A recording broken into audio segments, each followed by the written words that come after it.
Today we're going to go over 10 things you may or may not know about Final Fantasy IX. Hey, this is Captain of the Dorks, and you're watching Final Fantasy IX.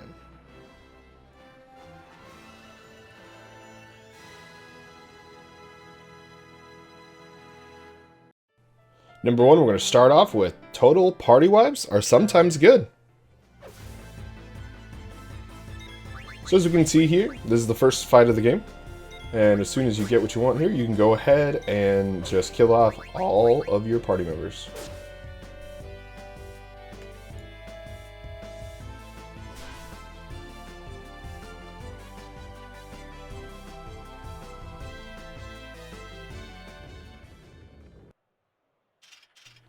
Moving on to the second Steiner fight, we're able to suicide Zidane, Vivi, and Marcus. And since Steiner is trying to protect Dagger, or Garnet in this situation, it will end the fight. So as long as Garnet's alive here, we will not game over. But if you do accidentally suicide Garnet, then you will game over. So just be careful about that.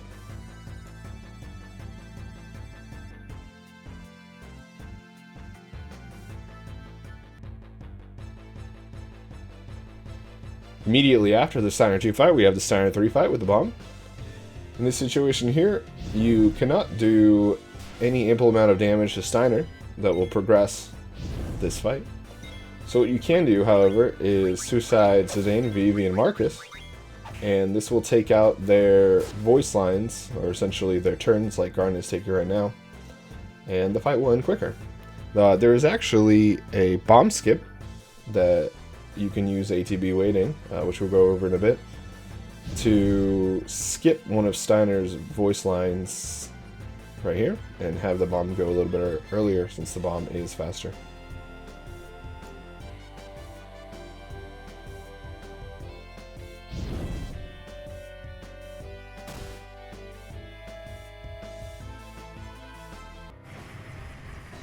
Here we have the Festival of the Hunt, and what you can actually do immediately at the start of the hunt here, when you face the first move on this first screen, is you could suicide Zidane and end the Festival of the Hunt, and Freya will immediately win.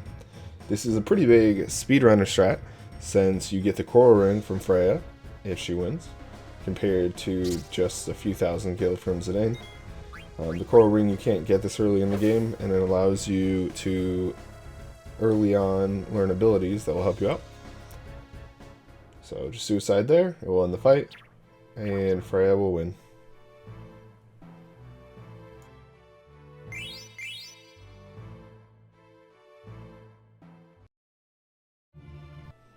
Number two, we have the Mage Masher. So believe it or not, the Mage Masher is very important to steal here in the first fight, as for the first hour of the game or so, you can't get a better dagger for Zidane. Until we go to the Ice Cavern, we're not going to be able to pick up another item for him. So it is a 1 in 16 chance here, but you have so much time to steal it, and you have 4 characters, that eventually you will get it like that. Number 3, we have ATB waiting. So what you can do in the config menu is set ATB active or wait. In this case, we will need the wait. So what will happen here is some bosses are slower than your characters.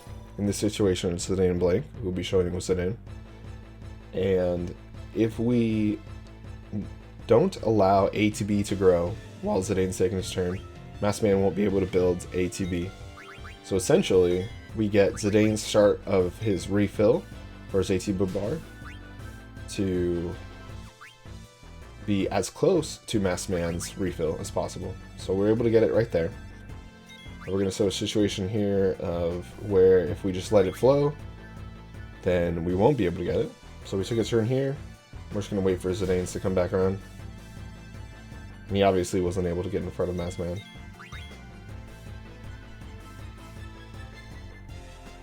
So Maskman is getting another turn. That's just the normal flow. But if we were to take Zidane's turn,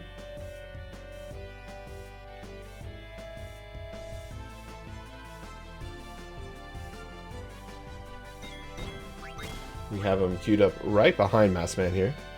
So we are going to have him go by feathering the ATB, and then taking his turn. We can go ahead and set everybody else here.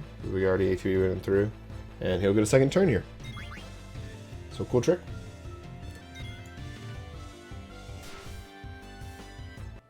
Number 4, there is a early game money trick you can do.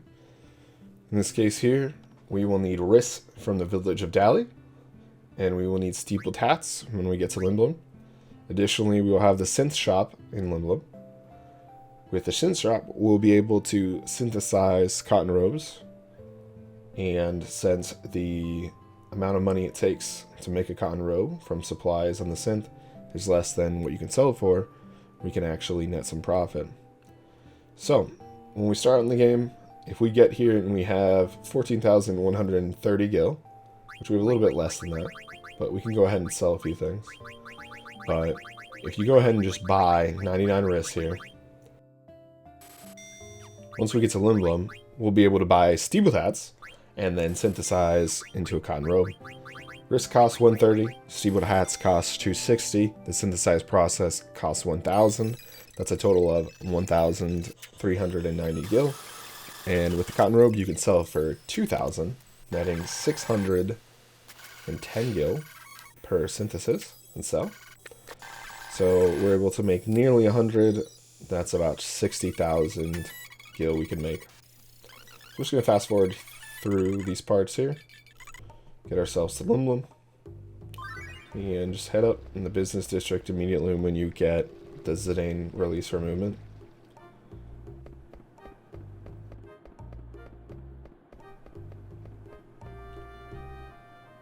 We can go head into the weapon shop, which is on the right here, and buy as many Steepled Hats as we can, but still have some leftover money to do the synthesis. So in this case, we're able to buy 3. We sold some of our ethers. We'll buy up to 18 here. You don't need to exit and come back in for this, but we need to go ahead and have enough money to synthesize at least 1.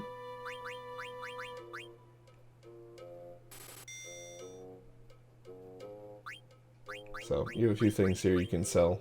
Like we had the iron sword, so we can sell the broadsword.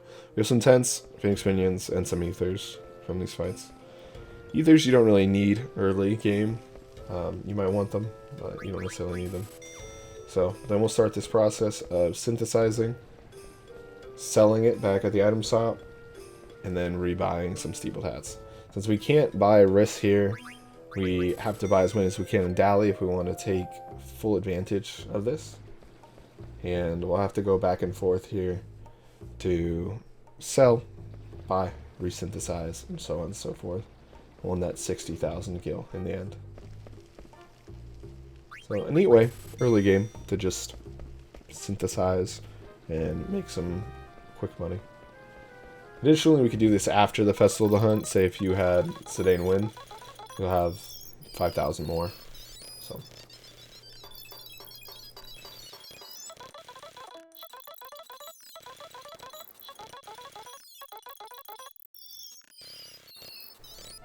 So number 5, we have the Beatrix fights.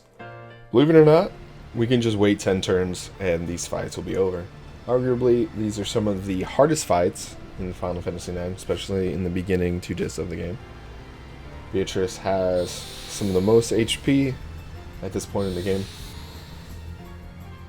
The most HP for disc 1, and a high amount for disc 2. There are some other enemies in disc 2 that have higher HP, but with just her sheer amount of power with her thunder slashes and shocks, she's able to do quick damage.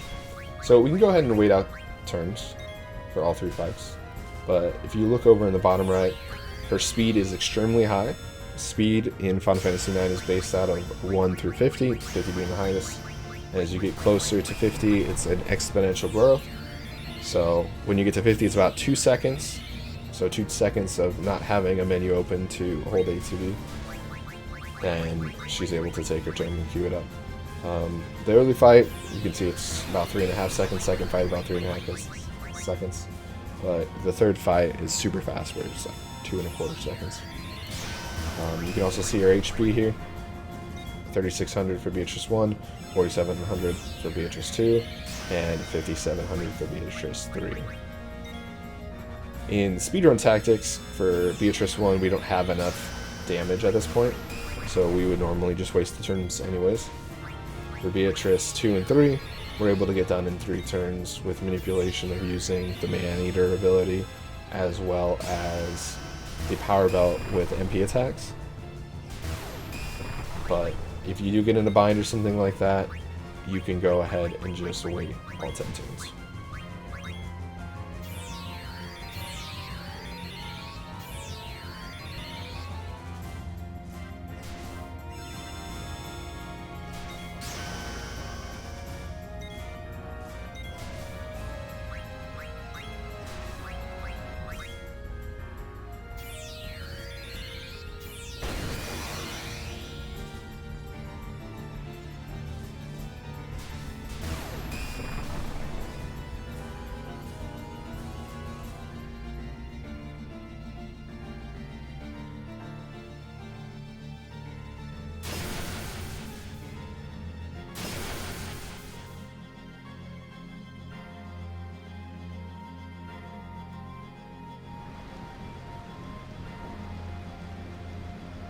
Number 6, we have Earth Guardian can be eaten.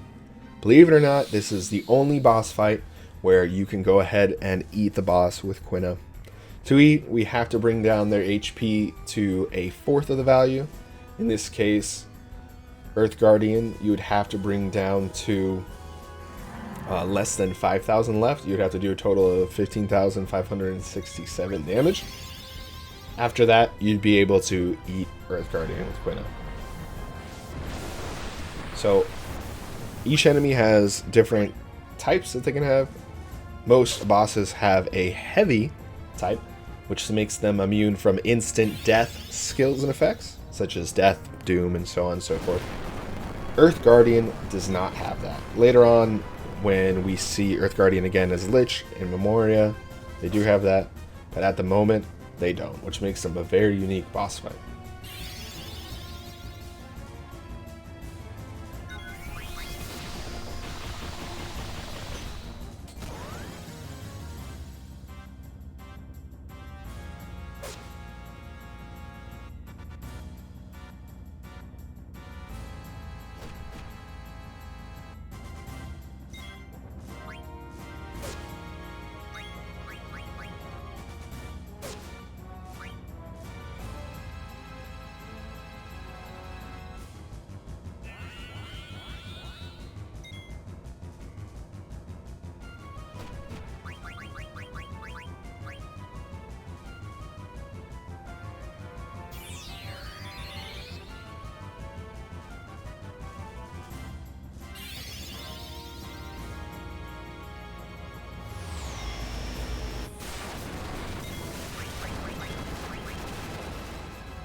So now we'll be able to give Quina a little snack, and we'll learn a shake. Not really use that much, but it makes the fight goes by a little bit faster.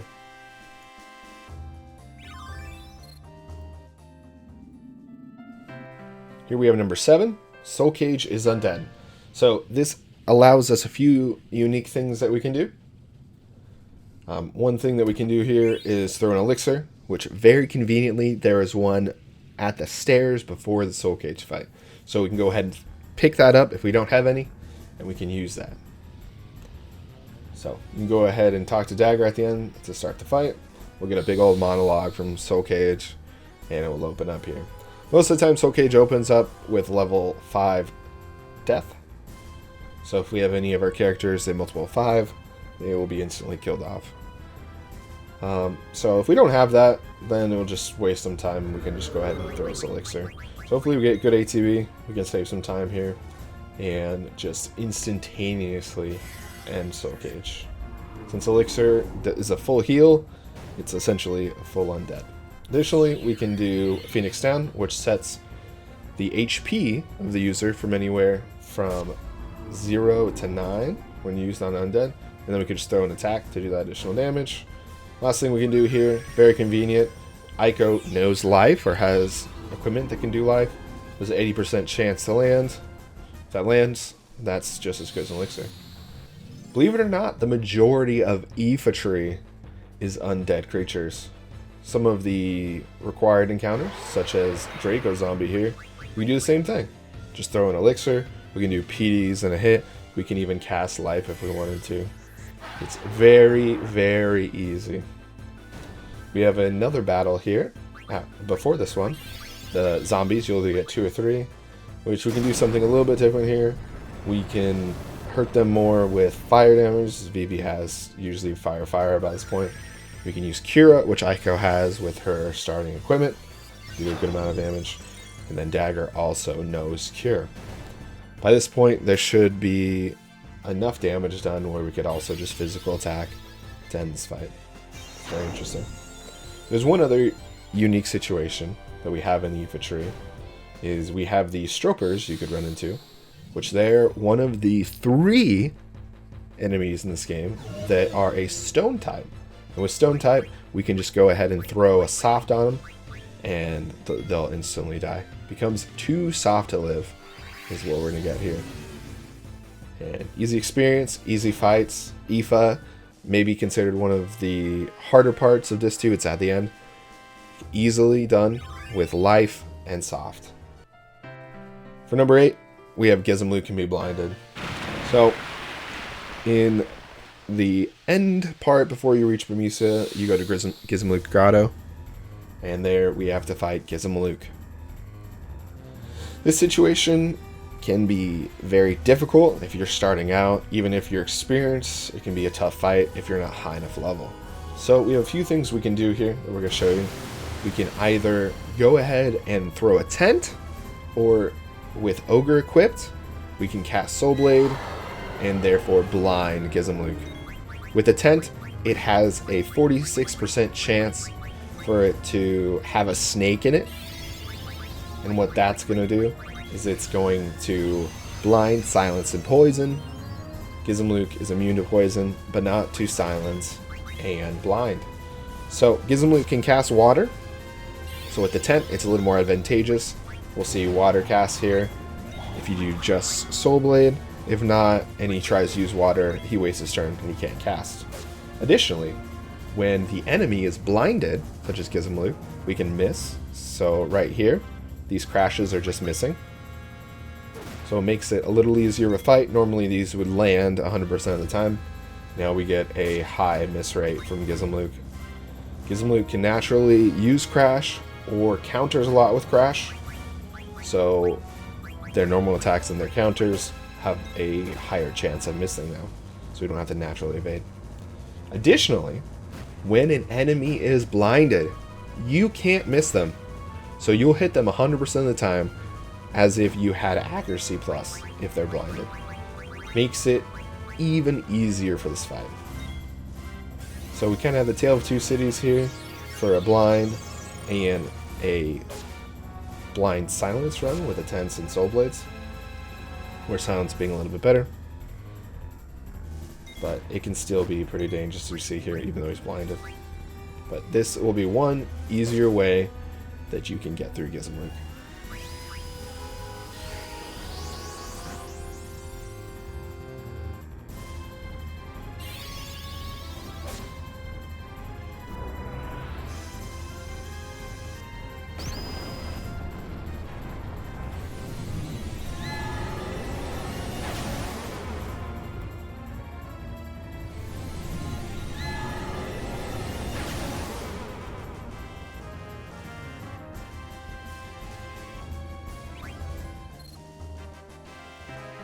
For number 9, Tahara can be poisoned and heat can be inflicted.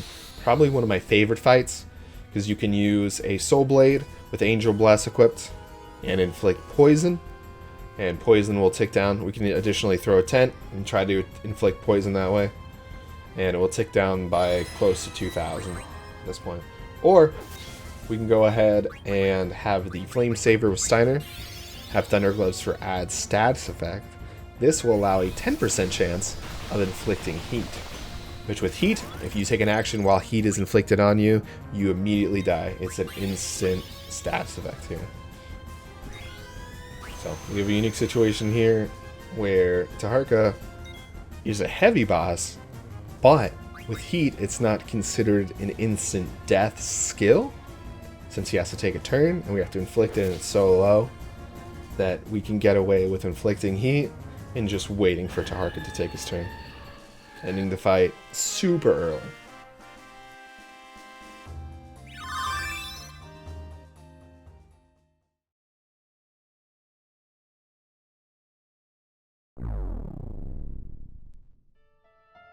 And lastly, number 10, you can jump over certain parts of certain fights. So if we revisit the Beatrix fight, that's normally 10 turns, what we can do is we can go ahead and wait for the 8th turn, make sure everyone else is dead, and have Freya jump. Now, Freya stays up multiple turns, and Beatrix is fast enough where you can skip 2 turns once you jump, if you jump at the right time.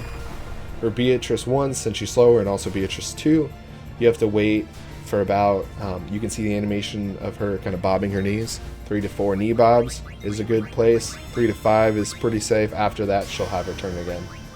So if you do it somewhere within that time range, then Freya will jump, skip the last 2 turns, turn 9 and 10, and we can essentially end this fight within 8 turns, making it much more advantageous to just waiting out the fight instead of trying to nickel and dime Beatrix down. This is something used during Beatrix 1 fight, since we can't do that much damage during speedruns. It's a very good strategy to use if you don't have a lot going on damage-wise. If you have a trance with Zidane and he's able to stay alive, you might be able to make up the same amount of time, but other than that, you're pretty much going to be better off, at least for Beatrix 1, to wait out the turns. Or if you just want to wait the turns to the other ones, you can as well.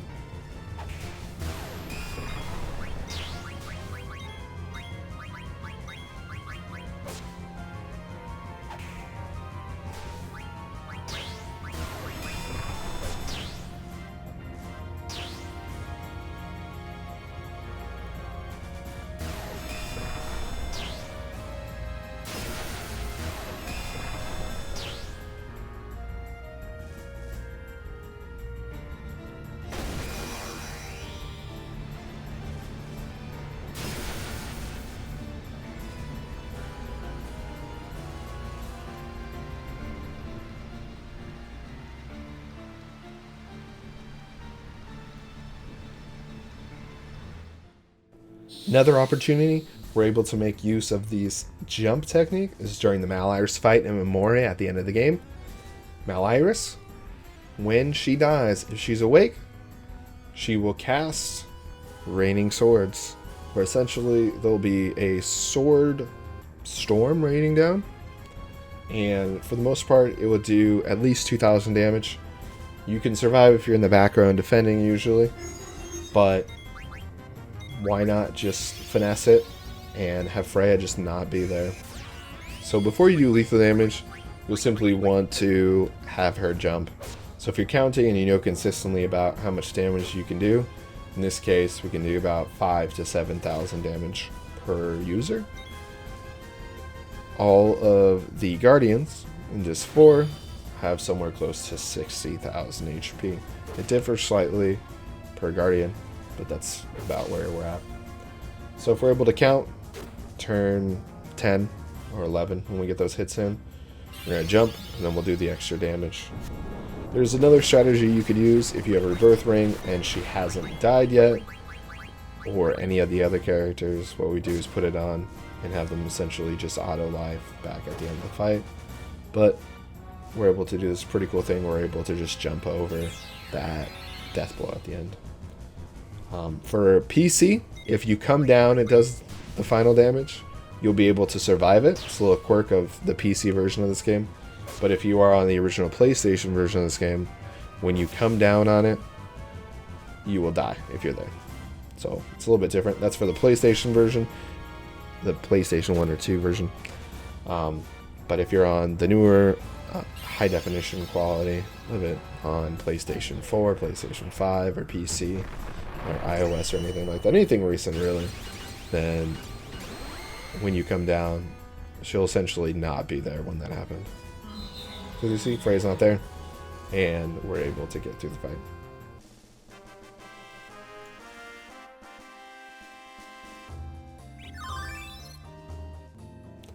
The final situation where we can use this jump strategy, believe it or not, is in the final boss of the game, Necron. Probably one of the harder bosses to get past, since Necron is able to use varying levels of spells, all the way from the Blizzagas all the way up to Meteor, Holy, and all that jazz. Additionally, a move called Blue Shockwave, which brings you immediately down to 1 HP. Grand Cross is something where Necron is able to inflict a wide range of negative stats effects on you. It's randomized what you get, and it's different per character. And then lastly, we have Neutron Star, which is a high damage attack. So what we can do here in this fight is we can go ahead and suicide everybody but Freya, so she can jump like we did before. She can jump a couple turns. And additionally, by taking out everyone else, Necron, seeing that there's one person left alive with low HP, will only be able to do Blue Shockwave, and then after 3 of those, after you jump, it will be a Grand Cross Neutron Star. So with 1, all we're getting is Blue Shockwaves, takes us down to 1 HP. This is actually very, very advantageous. What we can do here is we can bring other people back alive with Phoenix down. Being in crit, it's not considered a threat, so we're not going to get those higher level spells. We'll get these Blue Shockwaves. In this case, we got Protect, which we don't really want to have since we'll do a lot less damage. We're doing essentially a full physical kind of attack here. We're going to wait the 3 turns, and then after the 3rd turn, we're going to go ahead and jump over Grand Cross and Neutron Star, and come back down before Blue Shockwave 1. At that point, we can bring up Steiner, we can bring up Zidane, we can use Charge, which allows anybody in crit, which that's where Blue Shockwave we can use to our advantage. We can use that to do high amounts of damage in 3 turns before Grand Cross comes. And if you might notice, right at the end, we're going to be using an ACB weight to get 1 free Zidane attack to end this fight. And that is the last little amount of damage that we'll need to end this fight. So, Necron, which is traditionally, in a casual playthrough, a very difficult boss to get past. You need a lot of abilities, you need remedies, you need high healing objects to do, and you're going to take multiple turns because you have to clear these negative status effects and get that HP back. Normally in that situation, it's a very difficult boss. But with this jump strategy, we can essentially repeat this process and keep doing it every single time we face Necron.